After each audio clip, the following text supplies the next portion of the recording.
memerintahkan steward untuk meninggalkan pintu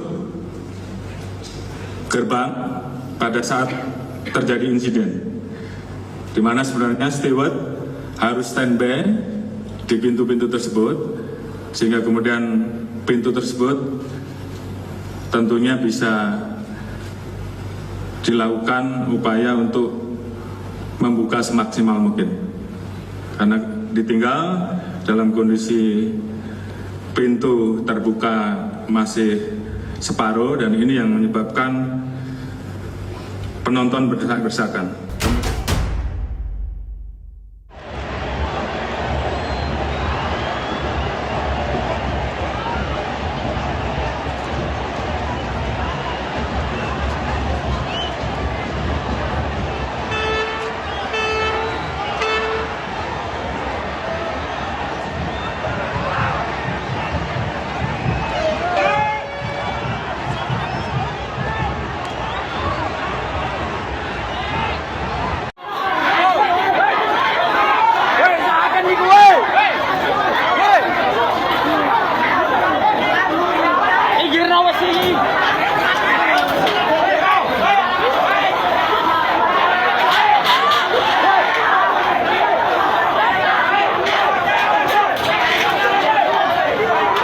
Pintu 3, 10, 11, 12, 13, dan 14 sedikit mengalami kendala karena ada aturan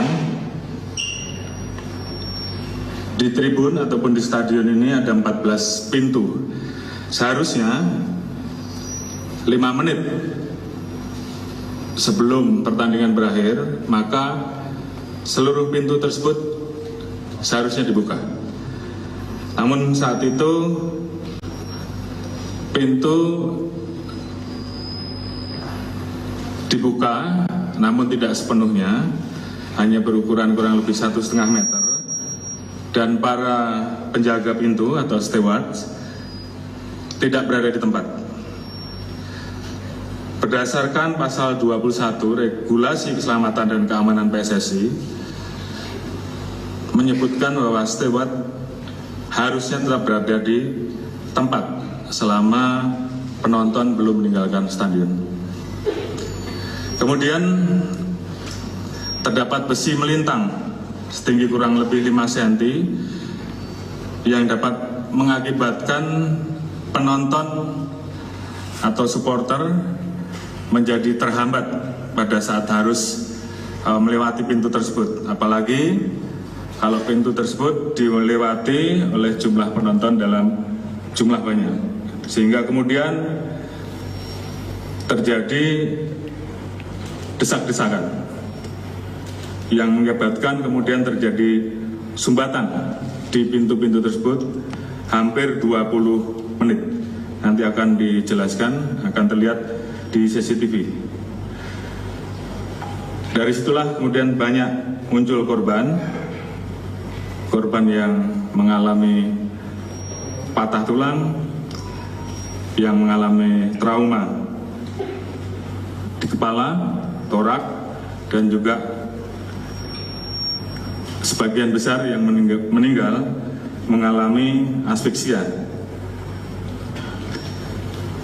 Kemudian kita melakukan olah TKP. Berdasarkan hasil pendalaman, ditemukan bahwa PT LIB selaku penyelenggara Liga 1 tidak melakukan verifikasi terhadap Stadion Kanjuruhan.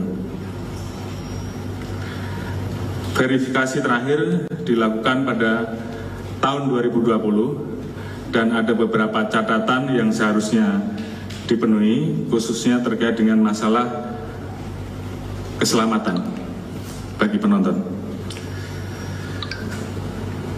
Di tahun 2022 tidak dikeluarkan verifikasi dan menggunakan hasil yang dikeluarkan pada 4 personel, yaitu AKBP FH, Kompol WS, AKBBS, dan IPTU BS.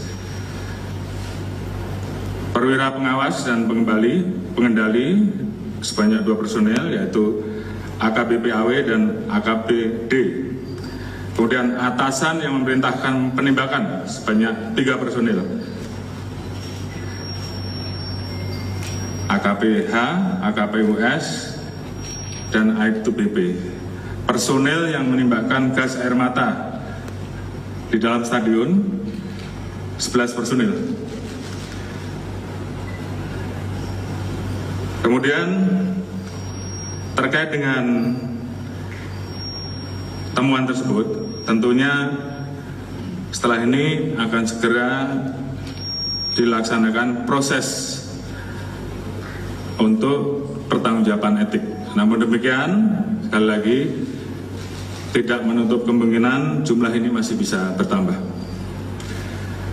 Kemudian terkait dengan proses penyidikan, kita telah memeriksa 48 orang saksi, meliputi 26 orang personel Polri, 3 orang penyelenggara pertandingan, 8 orang steward, 6 saksi yang ada sekitar TKP, dan 5 orang korban. Dan saat ini kita juga terus melakukan pemeriksaan-pemeriksaan tambahan. Tadi pagi telah dilaksanakan gelar perkara meningkatkan status terkait dengan dugaan pasal 359 dan 360 KUHP tentang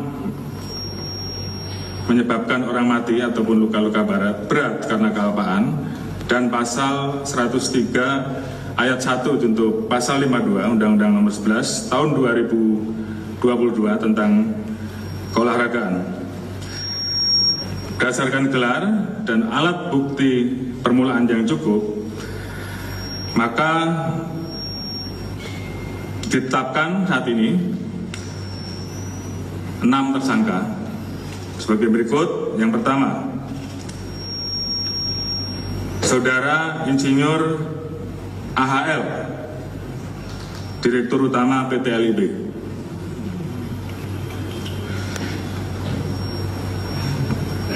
Di mana tadi sudah saya sampaikan, bertanggung jawab untuk memastikan setiap stadion memiliki sertifikasi layak fungsi. Namun pada saat menunjuk stadion LIB,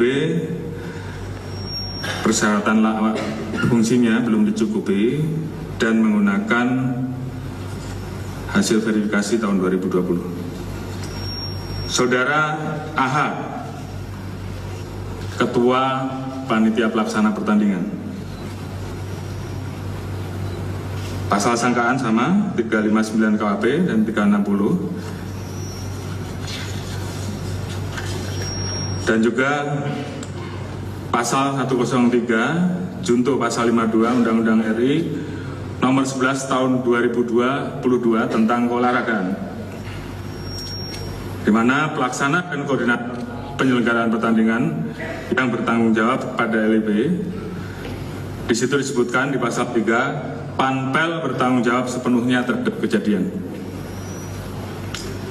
Ditemukan tidak membuat dokumen keselamatan dan keamanan bagi penonton stadion, sehingga melanggar pasal 6 ayat 1 regulasi keselamatan dan keamanan. Panpel wajib membuat peraturan keselamatan dan keamanan atau panduan keselamatan dan keamanan. Kemudian mengabaikan permintaan dari pihak keamanan dengan kondisi dan kapasitas stadion yang ada, terjadi penjualan tiket over capacity. Dari yang seharusnya 38 penonton, namun dijual sebesar 42.000. Kemudian yang ketiga, Saudara SS selaku security officer. Pasal yang dilanggar sama 359 KUHP dan pasal 360 dan atau pasal 103 junto pasal 52 Undang-Undang RI Nomor 11 Tahun 2022 tentang keolahragaan, di mana tidak membuat dokumen penilaian risiko. Bertanggung jawab terhadap dokumen penilaian risiko untuk semua pertandingan. Dan juga memerintahkan steward untuk meninggalkan pintu gerbang pada saat terjadi insiden, di mana sebenarnya steward harus standby di pintu-pintu tersebut, sehingga kemudian pintu tersebut tentunya bisa dilakukan upaya untuk membuka semaksimal mungkin, karena ditinggal dalam kondisi pintu terbuka masih separuh, dan ini yang menyebabkan penonton berdesak-desakan. Kemudian Saudara Wahyu SS, Kabako Polres Malang, melanggar pasal 359 KUHP atau pasal 360 KUHP. Yang bersangkutan mengetahui terkait adanya aturan FIFA tentang larangan penggunaan gas air mata. Namun yang bersangkutan tidak mencegah atau melarang pemakaian gas air mata pada saat pengamanan. Tidak melakukan pencegahan langsung terkait dengan kelengkapan yang dibawa oleh personil. Kemudian Saudara H dan ketiga Yon Brimopolda Jatim, yang bersangkutan memerintahkan anggotanya untuk melakukan penembakan gas air mata. Saudara BSA Kasat Samapta Polres Malang, pidana sama pasal 359, pasal 360, yang bersangkutan juga memerintahkan anggotanya untuk melakukan penembakan gas air mata. Tentunya tim akan terus bekerja maksimal seperti yang saya sampaikan, bahwa kemungkinan penambahan pelaku, apakah itu pelaku pelanggar etik maupun pelaku yang akan kita tetapkan karena pelanggaran pidana, kemungkinan masih bisa bertambah, dan tim terus bekerja. Dan kami tentunya akan betul-betul menyelesaikan kasus yang saat ini kita proses, khususnya yang pidana. Kami akan segera berkoordinasi dengan Kejaksaan Agung, dengan kejaksaan yang ada di wilayah Jawa Timur. Prosesnya bisa berjalan simultan. Selanjutnya tentunya kami juga ingin bahwa proses perjalanan pertandingan sepak bola ke depan akan semakin baik. Oleh karena itu kita akan mengeluarkan peraturan Kapolri terkait dengan manajemen pengamanan, khususnya kompetisi sepak bola dan manajemen pengendalian penonton, sehingga kita harapkan ke depan penyelenggaraan akan berjalan dengan lebih baik, dan tentunya pengamanannya juga akan lebih baik.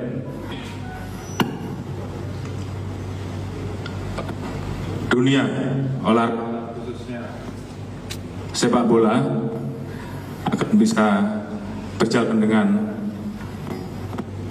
lancar, aman, apalagi kita akan menghadapi pegelaran, kita akan menjadi tuan rumah di tahun 2023. Tentunya kami juga akan berkoordinasi untuk menyusun aturan-aturan, perbaikan-perbaikan, evaluasi dengan Kemenpora, Ketua Umum PSSI, dan juga pihak-pihak terkait, dalam hal ini dari teman-teman perwakilan supporter dan juga para pemilik klub, sehingga ke depan kita bisa menyusun, memperbaiki manajemen terkait dengan pertandingan seperti apa yang disampaikan oleh Bapak Presiden, manajemen terkait dengan masalah pengamanan, manajemen terkait dengan keselamatan baik bagi pemain, ofisial, penonton. Mungkin beberapa hal itu yang bisa saya sampaikan.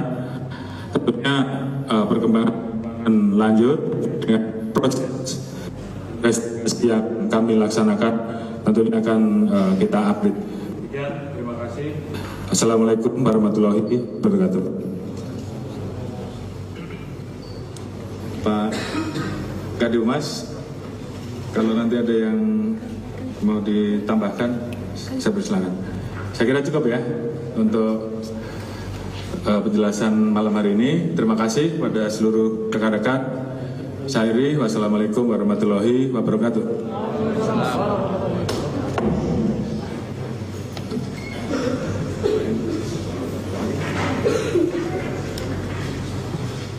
Terima kasih sudah nonton. Jangan lupa like, subscribe, dan share ya.